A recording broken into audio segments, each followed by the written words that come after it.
താടകാവനം പ്രാപിച്ചിടിനോരനന്തരം ഗൂഢസ്മേരവും പൂണ്ടു പറഞ്ഞു വിശ്വാമിത്രൻ. രാഘവ സത്യപരാക്രമവാരിധേ രാമ, പോകുമാറിൽ ഈ വഴിയാരുമേതു കാലം. കാടിതു കണ്ടായോ നീ കാമരൂപിണിയായ താടക ഭയങ്കരി വാണിടും ദേശമല്ലോ. അവളെ പേടിച്ചാരും നേർവഴി നടപ്പില്ല. ഭുവനവാസി ജനം ഭുവനേശ്വര പോറ്റി. കൊല്ലണം അവളെ നീ വല്ല ജാതിയുമതിനില്ലൊരു ദോഷമെന്നു മാമുനി പറഞ്ഞപ്പോൾ മെല്ലവേ ഒന്നു ചെറുഞാണുലി ചെയ്തു രാമനെല്ലാ ലോകവും ഒന്നു വിറച്ചിതതു നേരം. ചെറുഞാണുലി കേട്ടു കോപിച്ചു നിശാചരി പെരുകെ വേഗത്തോടു മടുത്തു ഭക്ഷിപ്പാനായി. അന്നേരമൊരു ശരമയച്ചു രാഘവനും ചെന്നു താടകാമാറിൽ കൊണ്ടിതു രാമബാണം. പാരതിൽ മലച്ചിറകറ്റു വീണതുപോലെ ഘോരരൂപിണിയായ താടക വീണാളല്ലോ. സ്വർണരത്നാഭരണഭൂഷിത ഗാത്രിയായി സുന്ദരിയായ യക്ഷി തന്നെയും കാണായി വന്നു. ശാപത്താൽ നക്തഞ്ജരിയായൊരു യക്ഷി താനും പ്രാപിച്ചു ദേവലോകം രാമദേവാനുജ്ഞയാ. കൗശികമുനീന്ദ്രനും ദിവ്യാസ്ത്രങ്ങളെയെല്ലാം ആശു രാഘവനുപദേശിച്ചു സലക്ഷ്മണം. നിർമ്മലന്മാരാം കുമാരന്മാരും മുനീന്ദ്രനും രമ്യകാനനെ തത്ര വസിച്ചു കാമാശ്രമേ. രാത്രിയും പിന്നിട്ടവർ സന്ധ്യാവന്ദനം ചെയ്തു യാത്രയും തുടങ്ങിനാരാസ്ഥയാ പുലർക്കാലെ. പുക്കിതു സിദ്ധാശ്രമം വിശ്വാമിത്രനും മുനിമുഖ്യന്മാരെതിരേറ്റു വന്ദിച്ചാരതു നേരം. രാമലക്ഷ്മണന്മാരും വന്ദിച്ചു മുനികളെ പ്രേമമുൾക്കൊണ്ടു മുനിമാരും സൽക്കാരം ചെയ്താർ. വിശ്രമിച്ചനന്തരം രാഘവൻ തിരുവടി വിശ്വാമിത്രനെ നോക്കി പ്രീതി പൂണ്ടരുൾ ചെയ്തു. താപസോത്തമ ഭവാൻ ദീക്ഷിക്ക യാഗമിനി താപം കൂടാതെ രക്ഷിച്ചിടുവനേതു ചെയ്തും.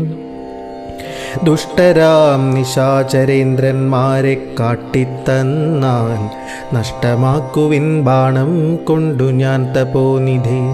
യാഗവും ദീക്ഷിച്ചിതു കൗശികനതു കാലമാഗമിച്ചിതു നക്തഞ്ജരന്മാർ പടയോടും.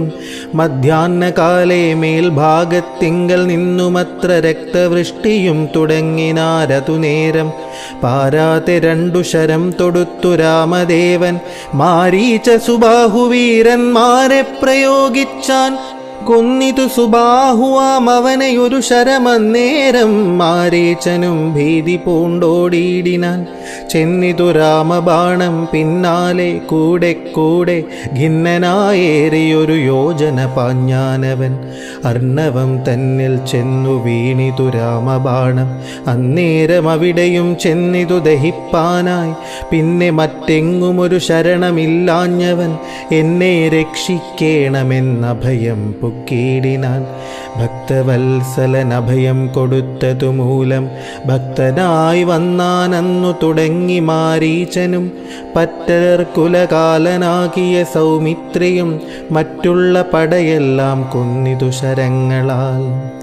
ദേവകൾ പുഷ്പവൃഷ്ടി ചെയ്തിതു സന്തോഷത്താൽ. ദേവദുന്ദുഭികളും ഘോഷിച്ചിതതു നേരം.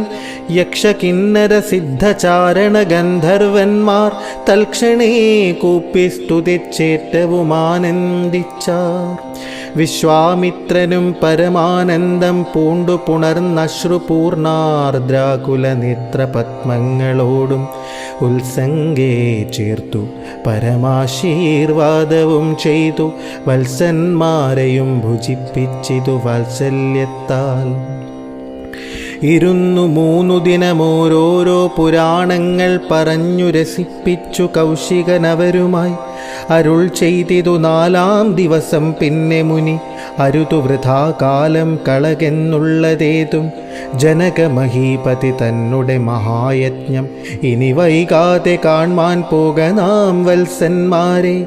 ചൊല്ലെഴും ത്രയംബകമാകിന മഹേശ്വര വില്ലുണ്ടു വിടേഹ രാജ്യത്തിങ്കലിരിക്കുന്നു. ശ്രീ മഹാദേവൻ തന്നെ വെച്ചിരിക്കുന്നു. പുരാഭൂമി പാലേന്ദ്രന്മാരാൽ അർച്ചിതമനുദിനം ക്ഷോണീ പാലേന്ദ്ര കുലജാതനാകിയ ഭവാൻ. കാണണം മഹാസത്വമാക്കിയ ധനൂരത്നം താപസേന്ദ്രന്മാരോടുമീ വണ്ണമരുൾ ചെയ്തു. ഭൂപതി ബാലന്മാരും കൂടെ പോയി വിശ്വാമിത്രൻ. പ്രാപിച്ചു ഗംഗാതീരം ഗൗതമാശ്രമം തത്ര. ശോഭ പൂണ്ടൊരു പുണ്യദേശമാനന്ദപ്രദം. ദിവ്യപാദഫലതാ കുസുമഫലങ്ങളാൽ സർവമോഹനകരം ജന്തു സഞ്ജയഹീനം. കണ്ടു കൗതുകം പൂണ്ടു വിശ്വാമിത്രനെ നോക്കി പുണ്ടരീകേക്ഷണനുമീ വണ്ണമരുൾ ചെയ്തു. ആശ്രമപദമിതമാർക്കുള്ള മനോഹരമാശ്രയയോഗ്യം. നാനാജന്തു സംവേതം താനും എത്രയുമാഹ്ലാദമുണ്ടായിതു മനസ്സിമേ. തത്വമെന്തെന്നതരുൾ ചെയ്യണം തപോനിധേ.